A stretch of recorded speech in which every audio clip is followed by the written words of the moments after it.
Thank you, Bernadine, for everything that you just shared. I feel like I learned so much, especially being that you had this firsthand experience. And I'm sure that there's a lot of people in the audience that have questions. So if you do have questions, you can go ahead and unmute and speak up, or you can just throw them in the chat and we'll get them out there.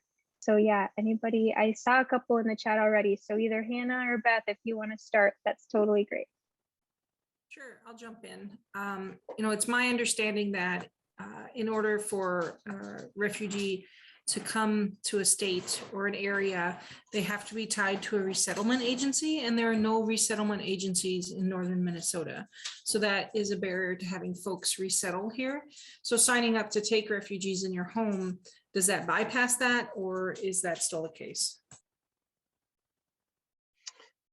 I hesitate to say. I think that the truthful answer is I don't know. What I think is that it does bypass. You're right that Minnesota has 5 officially recognized resettlement agencies that had that infrastructures, and you have to go through a qualifying. They had been recognized as partners with the federal government to resettle refugees. But I do believe that. Beth, that part of what is this special humanitarian relief thing is a workaround around that. So it is my impression that if you're willing to sign that waiver, and there's also security, I think they do some kind of a security check, your family of some ilk, and financial sponsorship. That is exactly the point. It's a way to get around that resettlement agency thing. But that's what I think. And Light would know for sure.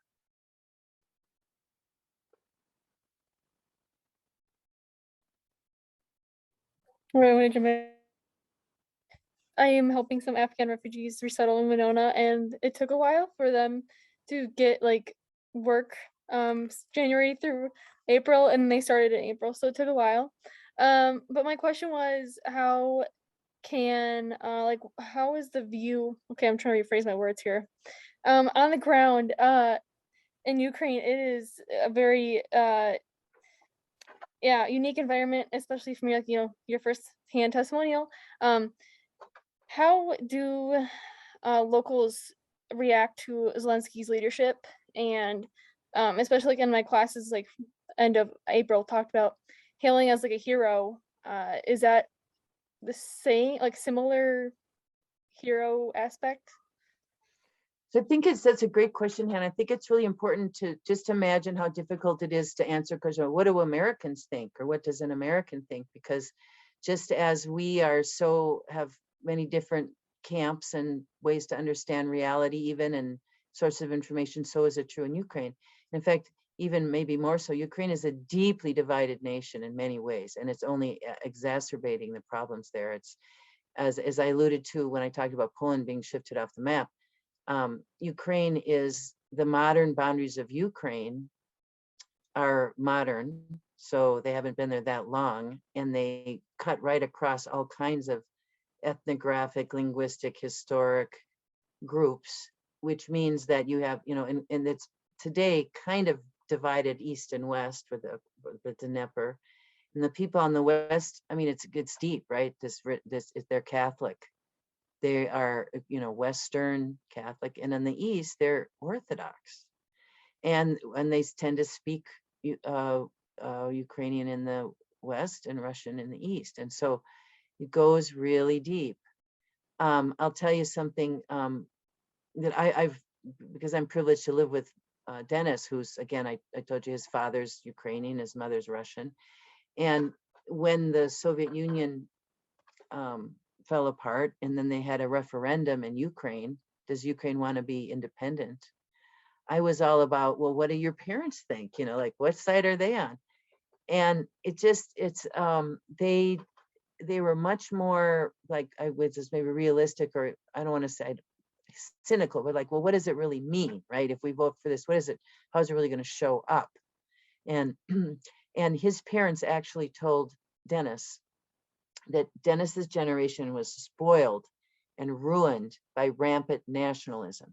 And so and so that Zelensky, and there's concern that Zelensky is the prisoner of the ultranationalists, that he's too much in their pocket, that he can't compromise. At the beginning of the war, he was willing to compromise. Now he's gotten a lot.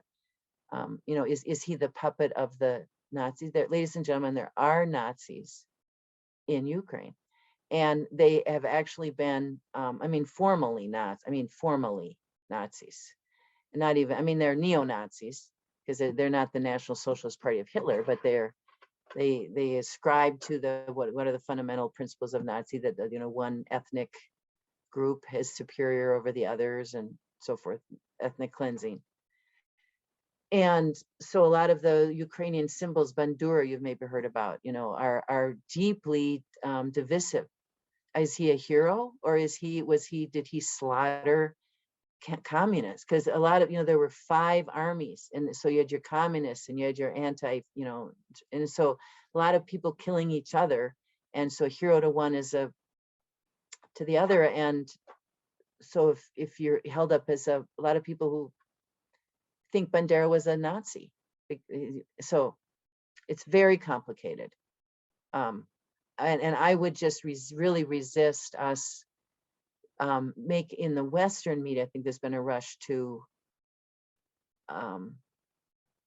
greet Zelensky as this wonderful hero who can do no wrong. But in my opinion, what's in the best interest of Ukraine is to recognize Russia's legitimate security interests, rethink the boundaries of Russia. We need, if you remember, Gorbachev said in the 80s, he talked about a common European home. We had a chance to restructure NATO and our security arrangement after World War II. And instead, and we promised the Russians not 1 inch east for NATO. President Bush famously promised. And so we've known for 20 years that this is a, no pasarán, as they say in Spanish, that this is the red line. You will not. And think about how the United States responded when the Soviets put missiles in Cuba. Were we going to let that pass ever? No. And we did, and we let the world, and we did everything we could to make sure that would not happen. So this is no surprise. And you asked me, Lori, about Finland and Sweden. No, that is a bad idea for Finland and Sweden to join NATO. We do not need further militarization. This is my opinion of, because without, what is the nature, and those of us who do community work know this, what is the nature of sustainability? The foundational thing is that everybody's interests are met, right? How are you going to have a secure, sustainable security framework in Europe if Russia is forever feeling insecure? And we have been in there with NATO, and yeah, they're not a formal member of NATO, but we've been doing these exercises, sending weapons, training. We've got our guys on the ground there. From Putin's perspective, it's just as if. So there's it's a very dangerous escalation going, and there's just this warmongering, and we got our hero Zelensky. But Zelensky, to be a hero, what he needs to do is sit down and negotiate a compromised agreement that would probably include violating the territorial integrity of Ukraine, right? The East, those 2 Eastern republics, Crimea, in exchange for, and this was going to be my big solution, neutrality. We could join Austria, join Finland, join Sweden in this, and now we've got this whole shift to NATO, and I just think it's a really catastrophic development. Bernadine, I just wanted to scale. I apologize for not having video on. I was just in Argentina and thinking about refugees from the global South and the way they're being treated right now, which is horrific. They don't have stuffed animals, and there aren't on the Mexico border the same kind of facilities. But your metaphor of the chess pieces. And we're in a vulnerable time, given where we are as a country with misinformation and inflation and the fatigue that you mentioned. It has implications for clearly rural and urban women, Minnesota women around the world. because it's playing into what our rights are. And I'd love your thoughts on, again, how global movements can impact us locally and what we can do to preserve our democracy, preserve women's rights, and do what we can to counter inequality, racism, hatred that are spreading like fire around our country and around the world. Well, thank you for that, Gail. You know, I did serve for 8 years abroad and with the U.S. Foreign Service, and my job was, and then working for Eurasia Foundation and trying to build civil society, strengthen democratic institutions where there had been no civil society. And it got more and more tenuous doing that when there was work to be done here at home. America has such power and such influence in our ideals and what we claim to be, and that gap between what is and what should be, or what is and what we imagine ourselves to be, is so morally reprehensible. And it's just very difficult to be abroad representing the ideals of the United States when there's so much work to do here. And Gail, I think we are helping Ukrainian women and Polish women when we defend our rights here. And there's so much work to do, but I think we have to, all of us, begin in our own place. Teddy Roosevelt said that, right? Do what you can with what you got where you are. And that's what each of us has to do in Grand Rapids, in the International Falls. Good words of wisdom. I go back to England soon, and this issue is something we're going to be talking about with people from 50 countries around how capital can make a difference in women's rights. So good for you, Gail. And I do think it's empowering for us to know that international law, that rape and sexual violence is not okay, and that is not a weapon of war, and to understand our obligation maybe to overflow the cup with love. That it just devastates me that that blame the victim thing. I think there's a lot of neuroscience in that, but there's a lot of room for love there.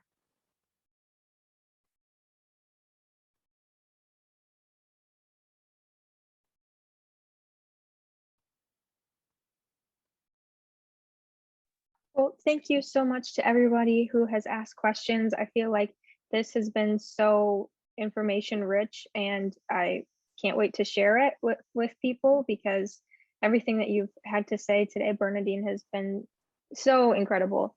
And we have gone over a little bit, so I think we are going to wrap it up now. I'm going to hand it over to Teresa to just talk a little bit about some of the other things going on with 100 Rural Women. And thank you again, Bernadine. Yep, then I would just echo Alexa's comments. This was just incredible, Bernadine, and we're just so honored to be able to host this conversation. And thanks, Anne and the Women's March, for working with us on this. We need to get this story shared broader, and I know a lot of folks who couldn't come tonight are going to be looking for that recording. So we'll get on that, and Alexa always helps us with that. So we have homework to do to get that ready to go. But thanks so much for all of this, and of course, I think but you are just so absolutely amazing, Bernadine, and we're also very fortunate to have you in our lives. I'm really flattered. Really, it was meaningful to me to be with each of you and to get to share it. There's a lot in my heart, and it really meant a lot to get to share it with you. So thank you all. Yeah, thank you so much. And so we'll just close her up tonight. I'll tell you a little bit about 100 Rural Women. We have a couple events coming up I want to share. We have a new series called Ask a Leading Woman, and next Wednesday, the 25th of May at 10 o'clock a.m., Shaniqua Johnson's going to be sharing her leadership journey. And Shaniqua is from Worthington, Minnesota. She's an incredible young woman. So if you are available, please join us for that. And we also have different programming going on right now with wellness. So please take advantage of free yoga. Oh my gosh, we're doing it online Mondays and Tuesdays, 8 at noon on Mondays and 8:30 in the morning on Tuesdays. It is like the best. It's absolutely the best. Take 30 minutes away from your day and just chill. And we do, Terry runs our book club, our board chair does. She's like master book club person. And we have, what's our next book, Terry? Oh my God, I don't have my stuff in front of me. Our next book is, get my webinar resource. There we go. The Giver of Stars. Giver of Stars. So please join us. You don't have to have the whole book read. We just love to have people come for the conversation. And so check us out at 100ruralwomen.org. Check out the Women's March. We've got the website for the Women's March in there. Check out all those events. And we are just feel blessed and honored to be able to host amazing conversations like this, like we did tonight. And thank you, Bernadine, for your continual support and being there at the beginning when I had this crazy idea of 100 Rural Women. And thank you for helping me shape this and make it a reality. So thanks everybody. And I know we're